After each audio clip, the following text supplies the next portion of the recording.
Okay, it is exactly 8:31 p.m. It is Monday, June the 15th, 2020. This is the final week and final lecture for this class for the spring term 2 quarter. And as you know already, the course ends on Friday the 19th at 11:59 p.m. Central Standard Time. So I'm going to go ahead and share my screen.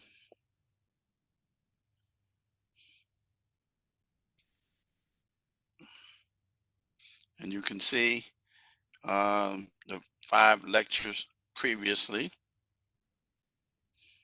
There's a week 6 announcement, but before that, let's take a look at the course calendar.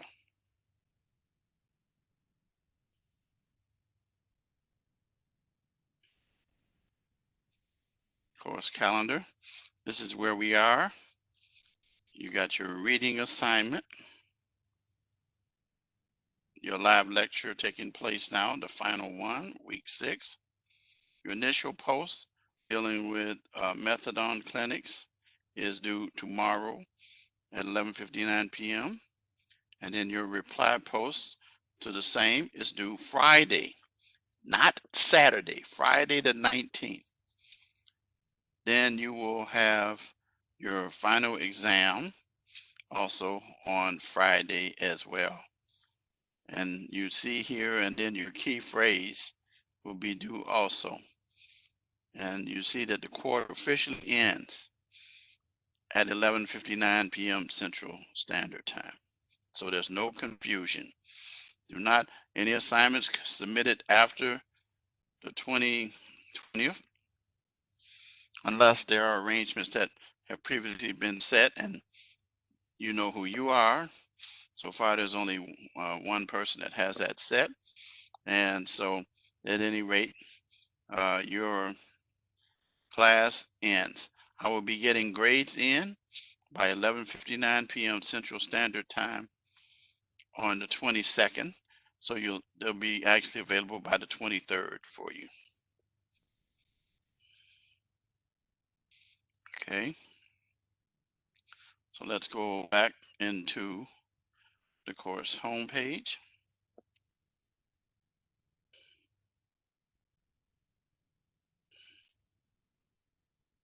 And let's look at the announcement for this week, the final announcement.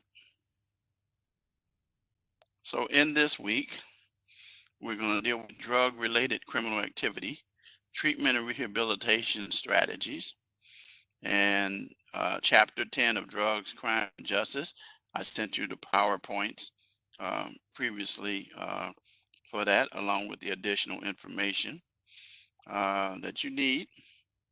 So we're going to talk today about drug treatment challenges and related to opioid addiction and drug treatment rehabilitation programs. Your discussion post again on methadone clinics is due tomorrow night, and then by Friday, June the 19th at 11:59 p.m. Central Standard Time. Finally, complete the final exam, which is timed. All written assignments are due on Friday. And reminder that the quarter officially ends Friday, so there's no confusion. And then please complete the end of quarter student evaluations in your emails. And this has been a challenging quarter with all the different things going on, um, family things going on, along with this whole issue of COVID-19, dealing with that, and also the unrest that has been taking place. So this has been a very challenging time for every one of us. All of us have been stressed out throughout this. And so I appreciate each of you um, paying attention, getting those assignments done. Okay. So now let's go and let's take a look at the module. Whoops, wrong one. I'm going back to 3. jumping backwards. We're not going that far back. And remind you again, you have this drugs and crime course guide. I hope you guys have been using it. It's been here every week to remind you. So let's go over the final assignments that are due. So in your discussion posts, and you're going to deal with methadone clinics, and you're going to answer each of these to argue one side regarding methadone. In the second one, then you're going to respond to a student who had a different position. Okay. Be sure to include the citations. Remember, I said they're not required, but I appreciate them. All right. Your final exam. Your final exam is a timed exam. It's set for 1 hour. You'll have one opportunity. Now, if you remember in this class, you haven't had any exams. You've done written assignments. So your information that would be beneficial to help you is to look at the PowerPoints, and if you've done your assignments, you should be in pretty good shape for the final exam. But it's a 60-minute exam. Okay, you'll have one opportunity to complete it, and you'll be alerted when 30 minutes have come, and again when you have 5 minutes, 1 minute, and then 30 seconds. And then your exam will be automatically submitted. I will not have to grade it at all. So this week, the only thing I really have to grade is your discussion posts. And then your live lecture key phrase. Okay. So again, I hope that if you've been following along with your assignments and you've done them for each of the weeks, 2, 3, 4, and 5, then you should be in pretty good shape. If you've done the readings, if you've looked at the PowerPoints and the information, you listen to what I said in the lectures, you will be in really, really, really, really good shape to do well. Don't worry about the final. Some people get all frozen up when they hear the word final. You're ready for it because in the short period of time, you've had assignments and done research to prepare you for this exam. All right. Somebody once asked, why don't we have a study guide? We do. We've had it every week. All the materials that we've covered in each of the weeks, primarily weeks 2, 3, 4, 5. Okay, primarily. So it's really 4 modules. One has some information in it, but the exam itself is tailored to deal with 2, 3, 4, and 5 primarily. All right. So let's look at the lesson content for today. So we're going to talk about treatment challenges related to opioid addiction, and then we're going to conclude with drug treatment and rehabilitation programs. All right. So throughout this course, you have dealt with the topic of heroin and opioid addiction. You have seen some powerful videos. You have listened to the lectures. You have done research.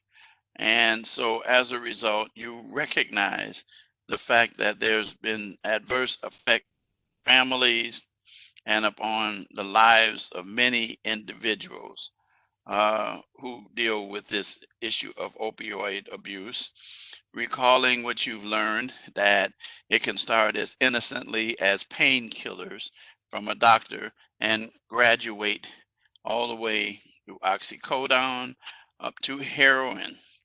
and cocaine and those things.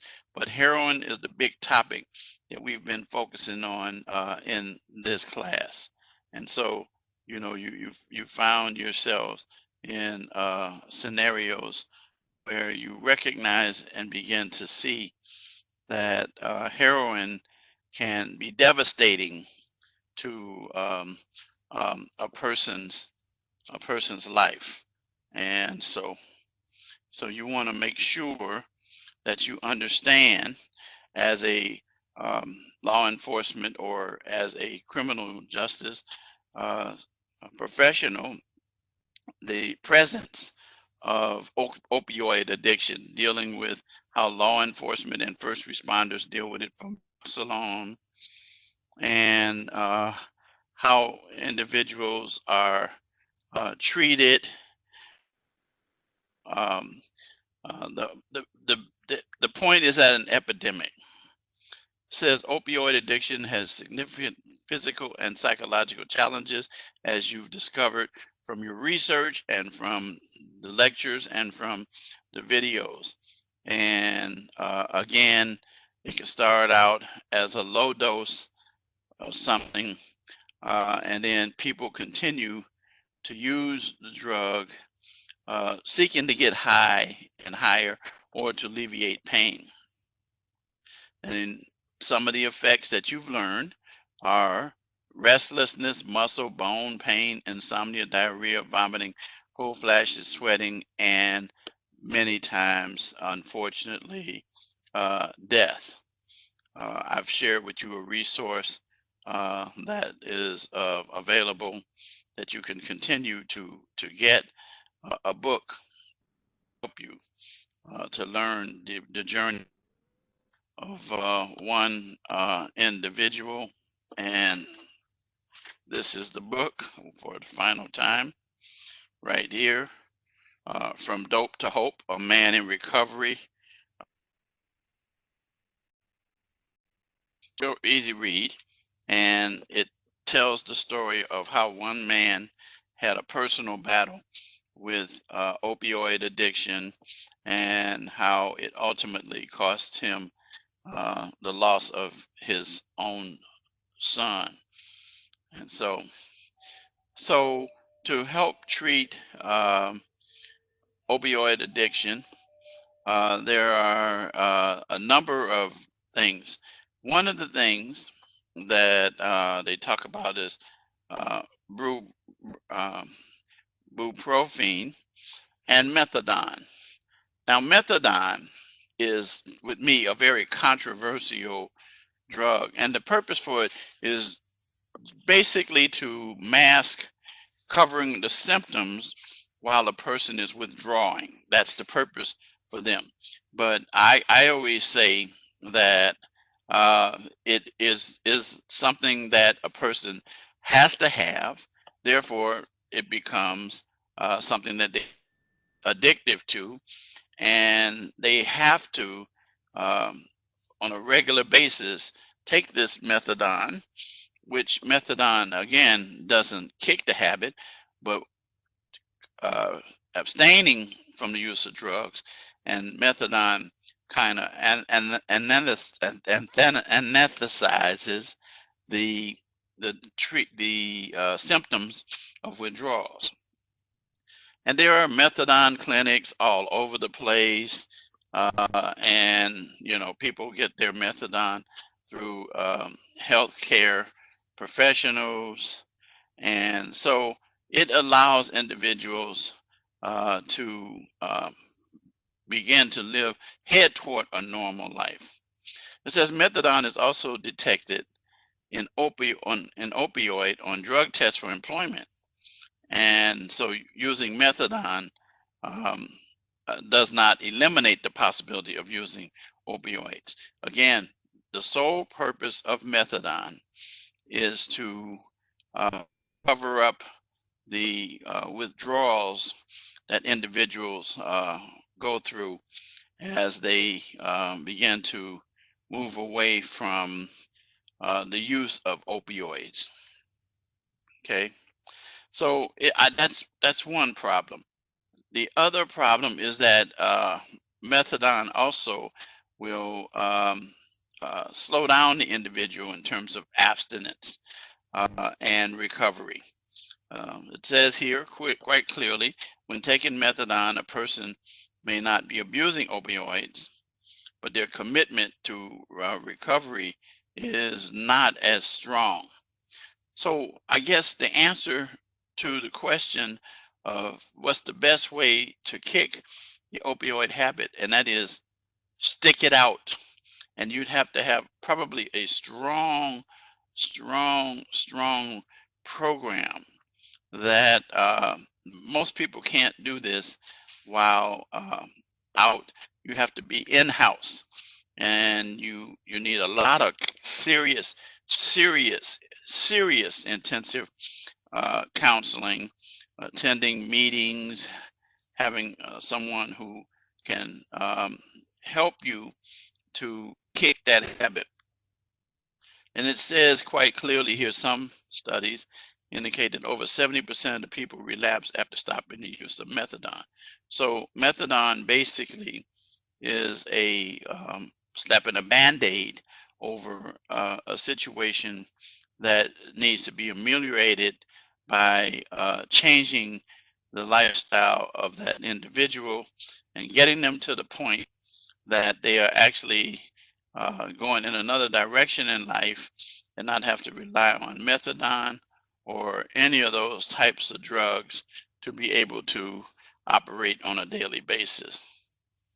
And so I'm going to take off my headset and I'm going to share with you a video called Chasing Heroin that you will be able to see. It's not as long as the one that we had last week, but I'm going to take off my headset, talk about the other thing. It's coming up. And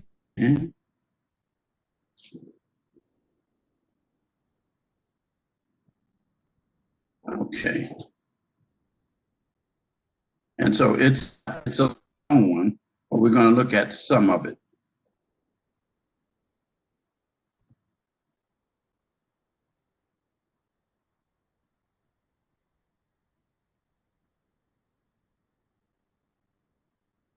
Give me a minute while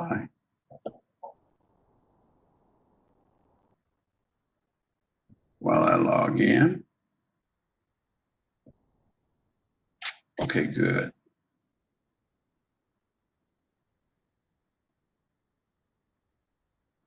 Oh, it doesn't offer the title now. So they've done away with it.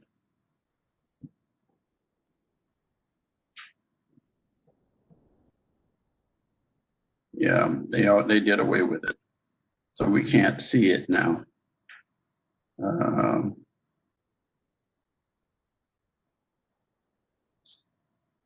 Let's see, it might let me see it.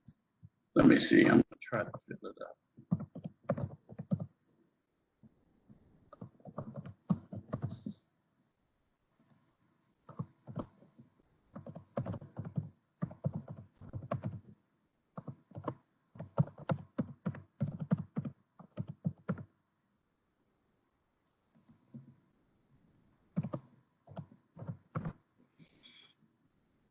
Okay, let's see if it lets me go.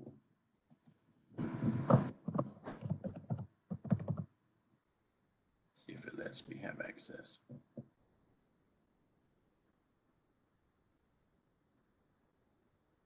Oh, you have to send me an email.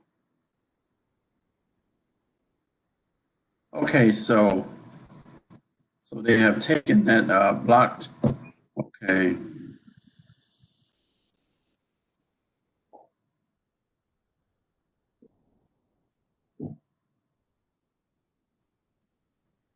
Okay, so we'll be able to go through and look at that. Yeah, I don't know. That's probably one of the reasons why they're going to be revising this course.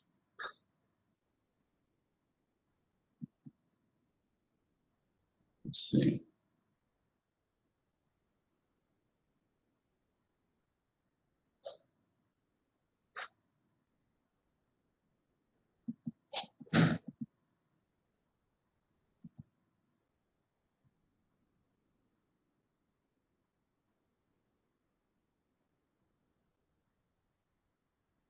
Okay, so we'll come out of that.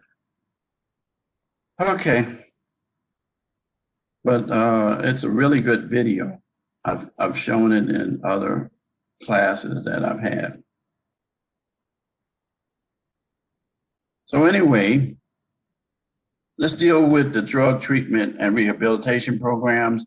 As many of you are familiar with the Alcoholics Anonymous treatment programs, they have what they call the 12-step program, where individuals go through the steps of being in a program where they're held accountable, and there's support for peers, and it's very important. So the same treatment that's used for this Alcoholics Anonymous is also a similar form. Now, outpatient and individual counseling, as it says, focuses on reducing the substance and adherence to recovery, and is often used in addition to individual counseling. So there should be individual as well as group counseling. However, many people don't do well with treatment unless they are kept in a facility 24/7. And so it depends on the individual, the ability of the individual to fight off the addiction. So dealing with opioid, medical assisted treatment with methadone is something that they constantly rely on. We already talked about the problems with it, or extended release. Noxalone plays a role in those individuals dealing with the ability to be able to overcome the use of opioid. And so it's a difficult thing. That's why in the videos that we looked at, that you recognize the difficulty that you had in terms of using those drugs, and how they can spiral your life in a direction that you really don't want to go. And so it's very important that you understand. So let's look at these 12 steps that Alcoholics Anonymous uses, and similarly can be used in narcotics. First thing you have to do is admit that you have a problem. It says admit that you're powerless over alcohol or whatever that drug is, and that your life is out of control. So you have to accept that you have a problem, and believe that not just there's a power greater than you that can withstand it. And some people don't believe in God. Whatever you believe in, that power that's greater than a human being would be able to help you to get back to that level. And then you'd have to make a decision, in this instance, to turn your will and lives over to the care of God as we understood him. Now that's personally my position, because I am a Christian and I'm also a pastor, to recognize that we have to stay focused. Then make a searching and self-inventory. So as we say in the Bible, let a man examine himself. So let you look at it and see where you are as an individual. And then 5, admit to God, to ourselves, to another human being, the exact nature of our wrong. So you need some accountability in the form of a human to be able to keep you on track. 6, entirely ready to have God remove all these defects of character. Once again, all of this is contingent upon your beliefs. And so people who have strong Christian beliefs sometimes are able to transfer that in the ability to be able to make it back. That's what we call it, make it back, or overcome the addiction that they have been under. I know many of people who have done that. Then number 6, entirely ready to have God remove all the defects from that situation. In other words, to turn you into a new individual, free you of that, what we call a monkey on your back. 7, ask God to remove your shortcomings, as we as humans all have shortcomings, as we all make mistakes. 8, make a list of all persons that you may have harmed because of your lifestyle, and then make amends to them. But you know, it's a real hard thing to do, because if you're not strong enough to keep them, and that person after a while is going to just not accept them at all, or believe that you have that ability. But with things that are previously been stated, you can possibly get closer to that. Make amends to such people whenever possible, except when to do so would injure them. So in other words, that's why I said you go in sometimes too early, too fast, and then you're still up to the same old thing, and you'll continue going in circles and making the same mistakes over and over and over. Continue to take personal inventory. And the key thing is focusing not on what somebody else has done to you, but what you yourself recognize needs to change. The change needs to come from within. 11, start through prayer and meditation to improve your conscious contact with God, and praying only for the knowledge of His will for us, the power to carry that out. So the key thing that I know when I talk about my is that the person I call God, that I serve, has nothing but good things for me. Doesn't mean I won't go through some tough times, but will carry me through.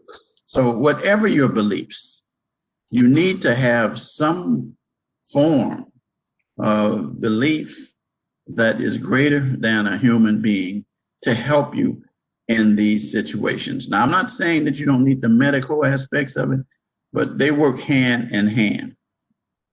And final, having had a spiritual awakening for following the steps, then you take it out and share it with others as what we call a testimony of how you yourself overcame the situation.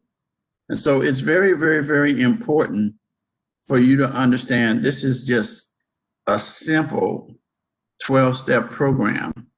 But the key thing is this, is that one of the key factors is that you need to have someone that you can answer to, someone who will be able to hold you accountable. It's demonstrating what we like to oftentimes refer to as tough love, getting you to the point where the help that you need comes from within. And that's the key thing that you want in terms of being able to get this done. This is a very tough thing, these programs that you go through, and it's not easy to be able to get these, to get the help. So we don't want you to, we want you to understand the importance of what it is that you're dealing with here, and that you understand the seriousness of it. Oh, I got this big old fly I've been trying to catch. He's really big. So anyway, that's an important factor that you're dealing with. Okay. I don't have much more that I want to share with you. except to say to you, I hope that you will take the phrase that I give you for today in the final week is drug treatment. That's it. Give me that for your final week's points. I do hope that you will have taken these last 5 weeks, 6 weeks, and been able to see what type of things that are necessary for you to be able to succeed as a criminal professional. I hope that the things that you do in the future, many of you in other classes that I will be teaching, and I'm going to take a look at something here concerning the test. Give me a minute. I know you can't see this.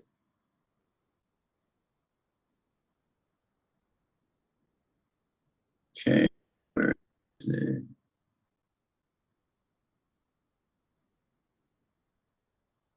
Okay, let's see if I can. Okay. I will tell you this, that the test consists of 20 questions.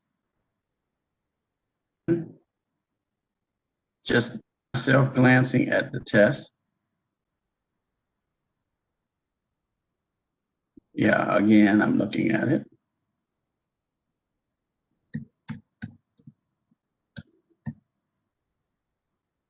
Okay. So you should be okay. It's a pretty easy test, I would say, for those of you who have studied the materials and gone over it. You should be in pretty good shape. So with that, I'm going to say good night. I'll see some of you tomorrow night in the lecture for the Introduction to Criminal Law. Again, your grades will be in, final grades will be in by a week from tomorrow. Okay? So with that, I'm going to say good night to each of you and enjoy your break.